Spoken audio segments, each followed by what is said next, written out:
Hello humans and extraterrestrials. So today I am doing my August reading wrap up. I read 4 books and I bought 4 books, so we're at an equal level playing field, which is a fantastic place to start. So I'm going to start with the books that I hauled this month. I hauled 4 physical books and I also got 1 ebook, but I'll talk about that at the end. So the first book that I hauled this month was Eleanor, Oliphant is Completely Fine by Gail Honeyman. I have heard so much talk about this book. This is a book about a girl called, well, a woman called Eleanor Oliphant who lives, as far as I'm aware, a somewhat boring life, and she's sort of stuck in an old way, sort of. So I'm really interested. I quite like books like this. I'm easy pleased with a book like this. I tend to enjoy them, and I've heard lots of good things about this. I think the Book Leo talked about this, and I'm sure I've heard Problems of Book Nerd and various other people talk about it, so I'm quite excited to start it. I've also got lovely lighting, natural light from the sun today, which is rare because I live in Scotland. The next book that I got, unfortunately, has a little dent on the cover, but that is Where the Crawdads Sing by Delia Owens. I've also heard lots of things about this. These are both books I heard a lot about last year. This one is a sort of mystery thriller slash coming of age novel, if I'm correct, and that sounds exactly my kind of thing.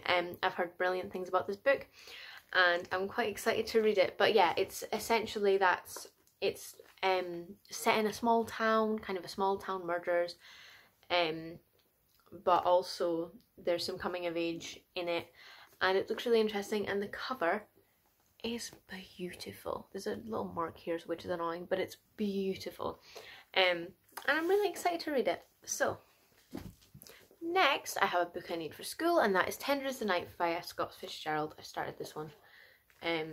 Where's my bookmark? I should have a bookmark. I have started it. This is the second book of F. Scott Fitzgerald I will read. The first one I read was Gatsby for school, and this is also for school. So this one, I didn't super enjoy The Great Gatsby. I think I gave it 2 or 3 stars. I just didn't engage with it super well. I've been told by other people that didn't like Gatsby though that they preferred this, so hopefully I'll enjoy it. I've started it and I'm kind of liking it more, and it might just be because the protagonists are women. I don't know if that's making a difference, but I'm enjoying their kind of jovial fun somewhat more than I enjoyed Gatsby. But yeah, it's basically about these. It's part biography, part fiction. It's set in Tender as the Night is a story set in the hedonistic high society of Europe during the Roaring Twenties. A wealthy schizophrenic, Nicole Warren, falls in love with Dick Diver, her psychiatrist. It's set, I believe, in France, if I understood that well enough. Or it starts in France, certainly, I think. Or Italy, maybe. In a European country in that general area. I could be completely wrong, but I am enjoying it so far, and I really like this cover. I wanted to get the Wordsworth edition because firstly it matches my Gatsby one, but also I love this style, the way that these covers are drawn. I really like it. So yeah, this will be interesting. The last physical one I bought was also one I read, so I can talk to you about buying it, and then I'll talk to you about reading it, and then I'll get to the one that I had on my phone as well. So I also bought Wayward Son by Rainbow Rowell. This is the thrilling sequel to the thrilling sequel to Carry On by Rainbow Rowell. I have filmed a book talk on Carry On because I am very late to the party. I read it in 2018, I believe, but I wasn't big on BookTube. I wasn't doing BookTube.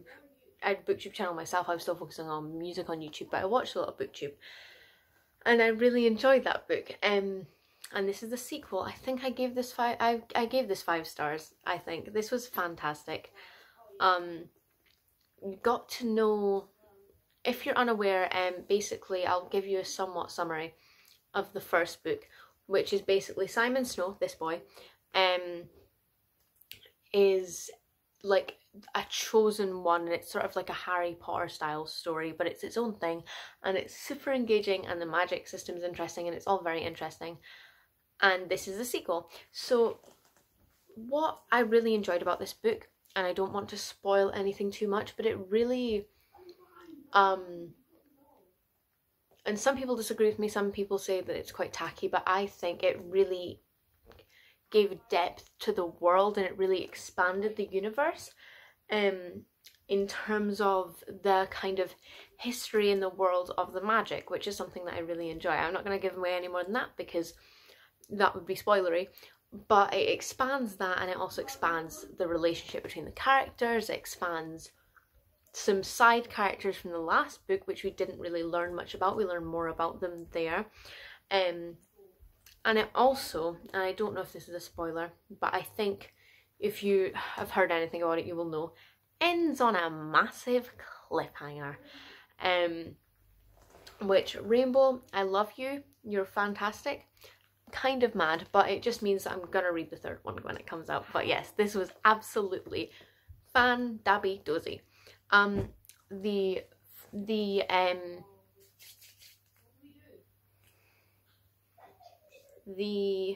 Do I have a brain? No, I do not. The ebook that I've got was the first volume of Miss Marvel. This was such a lovely story. I gave it 4 stars. It's basically the story of a I believe Muslim, but well, a girl from a Muslim family.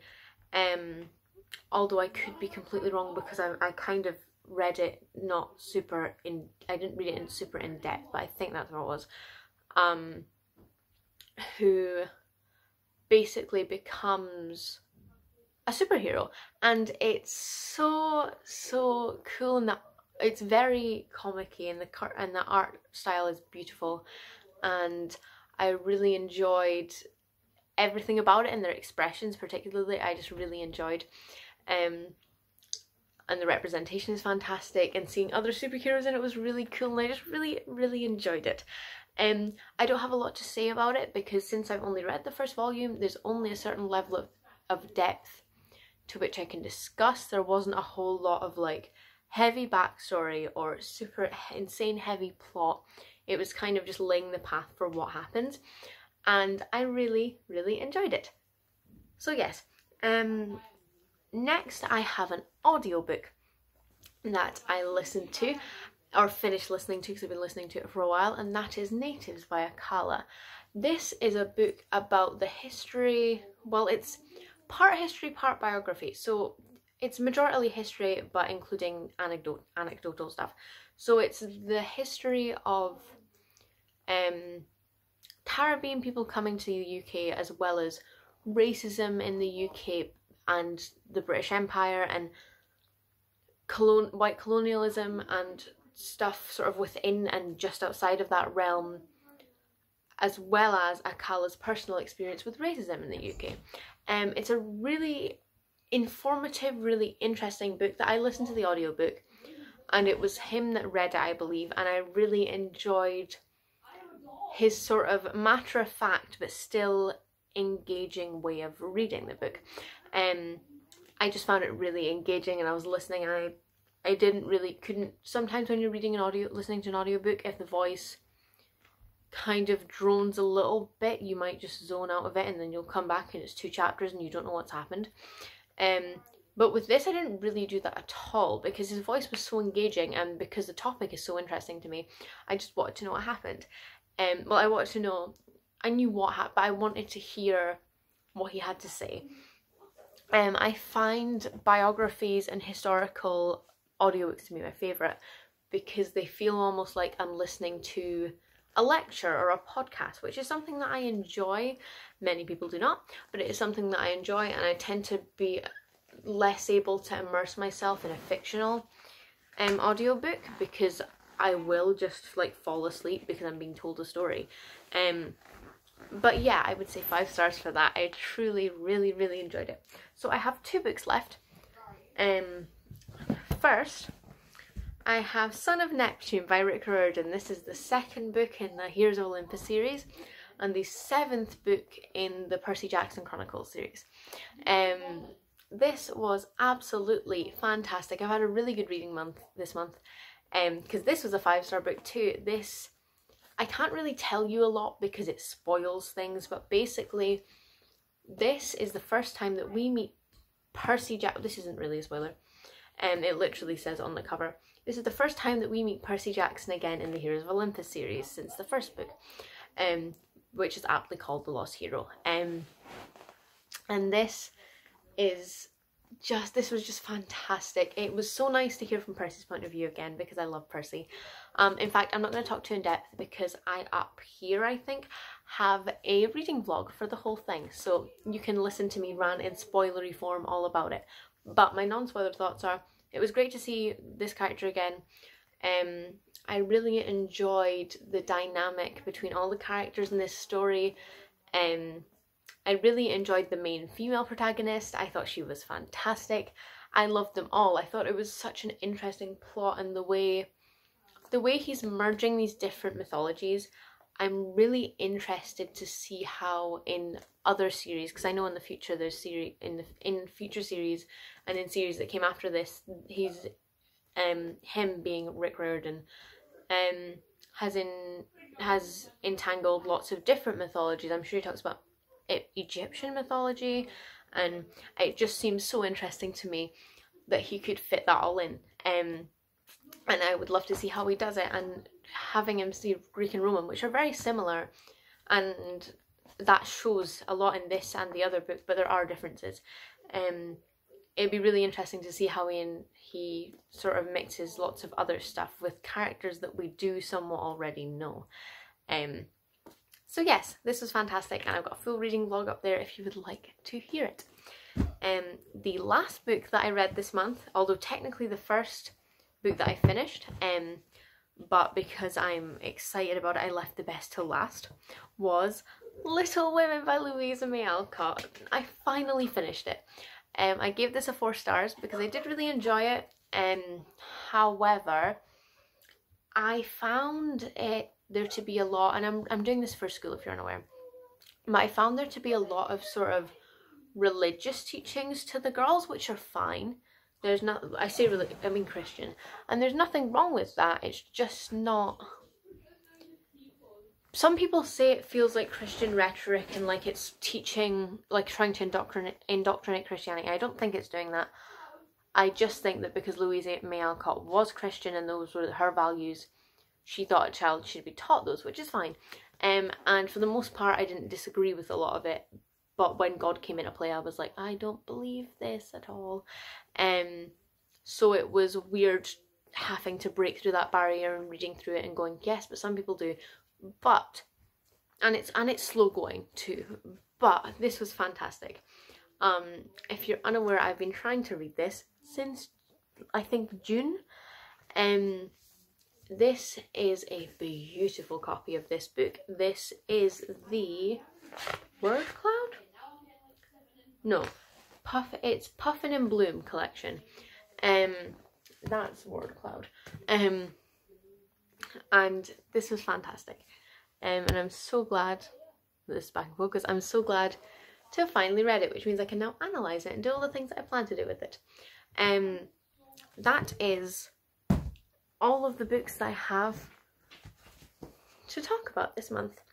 I have further reading plans for next month, but you'll not hear about them until I have read the things I want to read, or if there's any reading vlogs of those specific books that I've decided I'm going to read, you will see them too. So, thank you so much for watching this video. If you liked it, please talk to me in the comments. You know what to do. Please remember to drink your water, eat your vegetables, and peace out, I guess.